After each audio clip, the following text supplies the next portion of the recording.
Welcome back my dear students. Grammar online classes में आपके active passive के rule चल रहे थे बेटा, और उसी को कंटिन्यू करते हुए आज हम पास्ट इंडेफिनिट टेंस की कैसे पैसिव वॉइस बनाई जाती हैं वो जानेंगे। देखिए, एक्टिव से पैसिव बनाने के लिए पास्ट इंडेफिनिट टेंस में क्या रूल फॉलो होता है। इस टेंस में हेल्पिंग वर्ब वाज और वर का प्रयोग वाक्य के सब्जेक्ट के साथ किया जाता है। साथ में वर्ब की थर्ड फॉर्म का प्रयोग किया जाता है। इसमें बेटा देखिए, जो वाज वर्ब जो हेल्पिंग वर्ब के रूप में होती है पैसिव वॉइस में, पैसिव वॉइस के रूल है बेटा ये, ठीक है। पास्ट इंडेफिनिट टेंस में आपको मालूम है कि इस वर्ब की सेकंड फॉर्म यूज होती है, ठीक है। नेगेटिव हो तो डिड नॉट का प्रयोग होता है, क्लियर। लेकिन जब हम पास्ट इंडेफिनिट टेंस को कन्वर्ट करेंगे पैसिव वॉइस में, तो पैसिव वॉइस में बेटा एक वचन के साथ वाज और बहुवचन के साथ जो प्लुरल नाउन होता है उसके साथ वर का प्रयोग किया जाएगा। और एक्टिव वॉइस की जो मेन वर्ब होती है उसकी थर्ड फॉर्म का प्रयोग किया जाता है, क्लियर। एग्जाम्पल देखिए बेटा, सी रोट ए ब्यूटीफुल पोएम। तो इसके देखिए पैसिव वॉइस हम कैसे बनाएंगे बेटा।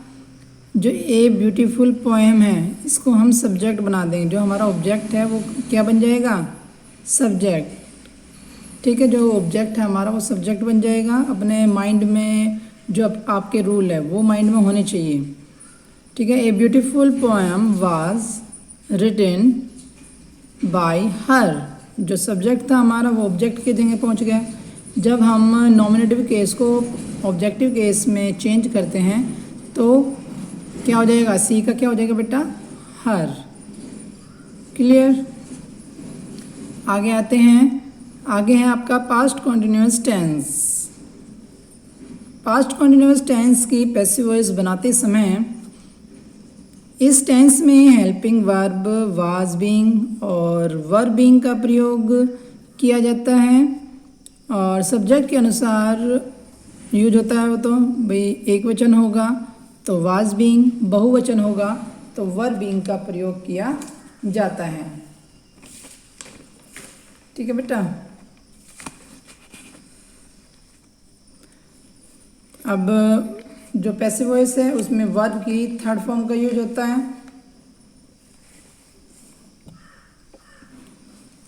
साथ में जो मेन वर्ब है उसकी थर्ड फॉर्म का प्रयोग होगा।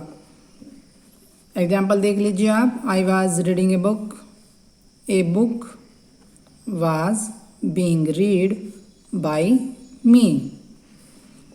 तो ए बुक जो ऑब्जेक्ट था हमारा कहाँ पहुँच गया, सब्जेक्ट की जगह। फिर वाज, तो इसमें तो आईएनजी लगता है, लेकिन यहाँ पर आईएनजी ना लगा करके हम किसका यूज करेंगे, being. A book was being read by me. अब आता है past perfect tense. Past perfect tense में बेटा, पास्ट परफेक्ट टेंस में प्रत्येक सब्जेक्ट के साथ हेल्पिंग वर्ब हैड बीन का प्रयोग होता है, चाहे वो एक वचन हो चाहे वो बहुवचन हो, सभी सब्जेक्ट के साथ हैड बीन का प्रयोग किया जाता है। साथ में मेन वर्ब की थर्ड फॉर्म, जो मेन वर्ब होगी उसके थर्ड फॉर्म का प्रयोग होता है।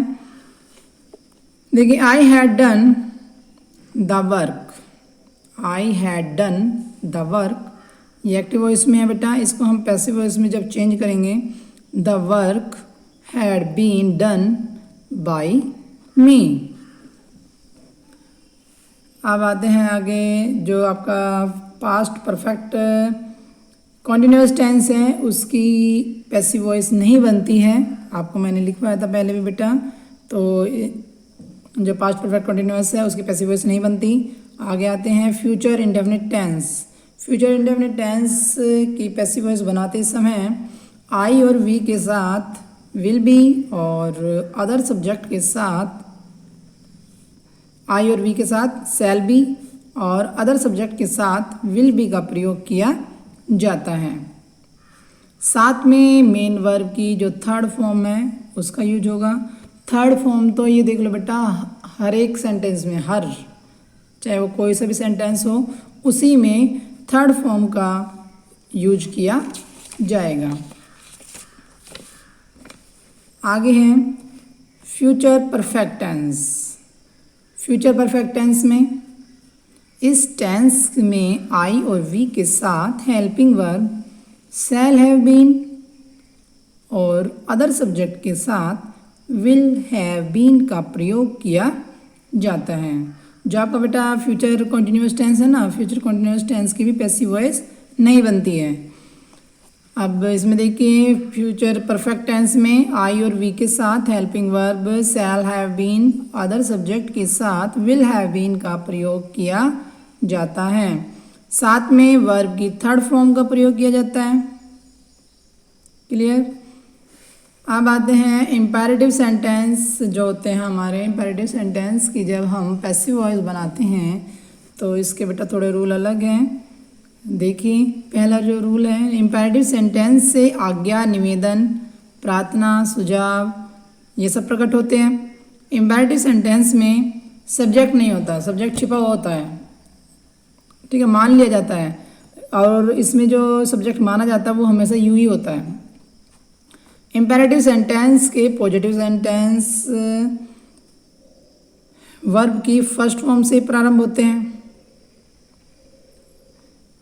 और पैसिव वॉइस बनाते समय जब हम ऐसे सेंटेंस इम्पेरेटिव सेंटेंस की पैसिव वॉइस बनाएंगे तो लेट से शुरू होगा। लेट के पश्चात ऑब्जेक्ट लिखकर बी का प्रयोग करके मेन वर्ब की थर्ड फॉर्म का प्रयोग किया जाता है। क्लियर। ये रूल बेटा माइंड में बिल्कुल फीड हो जाना चाहिए।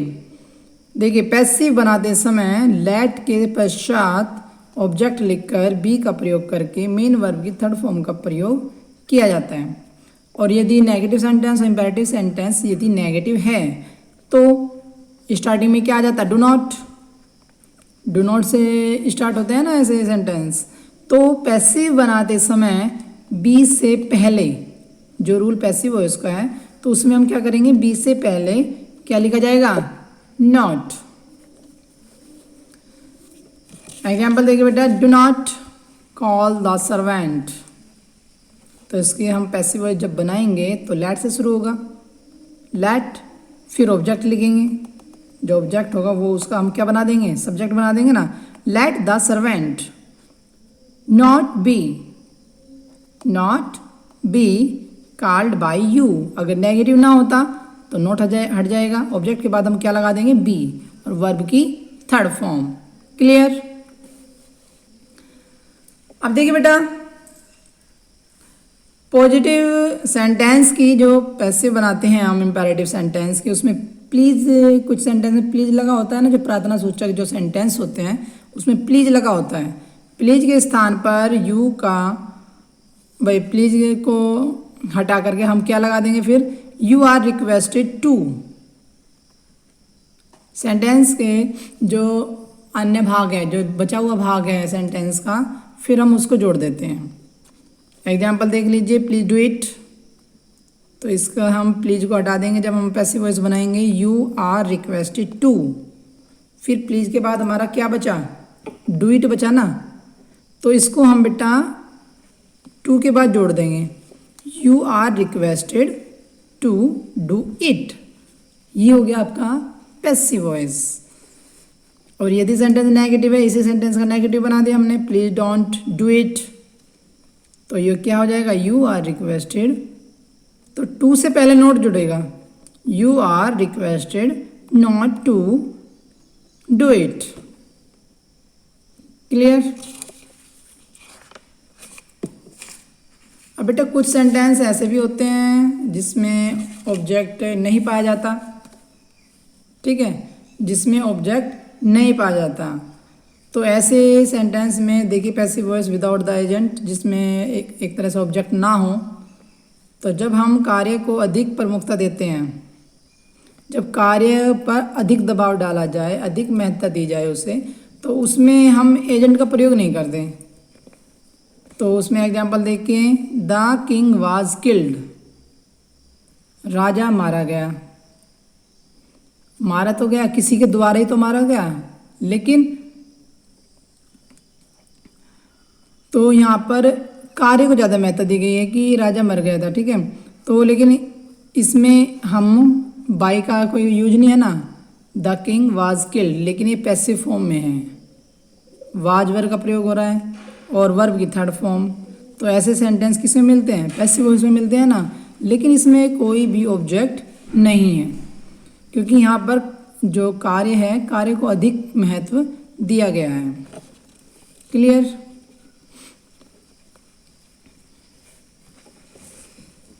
अब बेटा देखिए कुछ रूल ऐसे भी हैं जो पैसिव से एक्टिव बनाना उसका वो अपोजिट हो जाता है, ये भी रूल लिख लेना।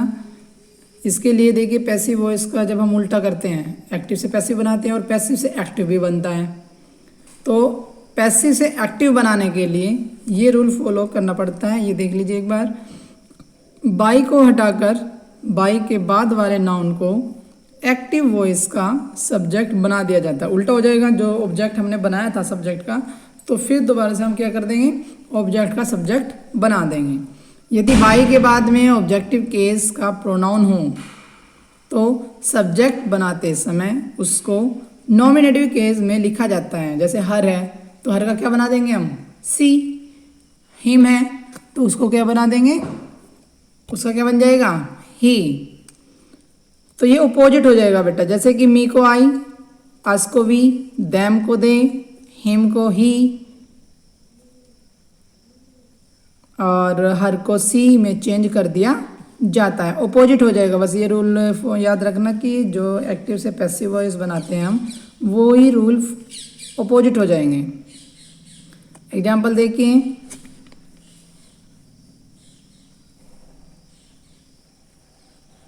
ए letter is written by Sohan, तो इसका क्या हो जाएगा, बाय सोहन, जो बाई से जुड़ा हुआ ऑब्जेक्ट है, तो उसका हम क्या करेंगे, सब्जेक्ट बना देंगे, Sohan writes a letter. Clear.